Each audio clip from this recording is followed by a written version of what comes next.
మిమ్మల్ని ఎవరైనా రియల్ ఎస్టేట్లోకి రండి, లైఫ్ సెటిల్ అవుద్దని పిలిచారా? పిలిచినా మీరు వెళ్ళలేదా?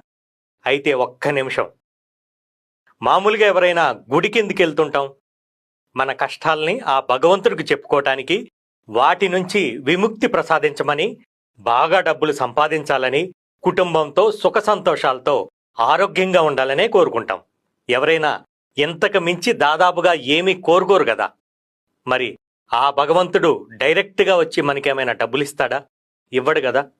మన కష్టాలకు చెల్లించో, ఇంట్లో వారి పూజలు ఫలించో, పోనీలే ఒక్కసారి అవకాశం ఇద్దామని మీకు ఎవరో ఒకరి ద్వారా రియల్ ఎస్టేట్లోకి రమ్మని ఆహ్వానం లభిస్తుంది. ఎందుకంటే మీరు ఆ భగవంతుని కోరుకునే అన్ని కోరికలు ఇక్కడ నెరవేరుతాయి కాబట్టి.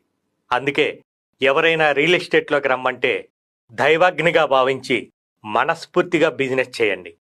మీ కోరికలన్నీ నెరవేర్చుకునే అవకాశం ఒక్క రియల్ ఎస్టేట్తోనే సాధ్యం.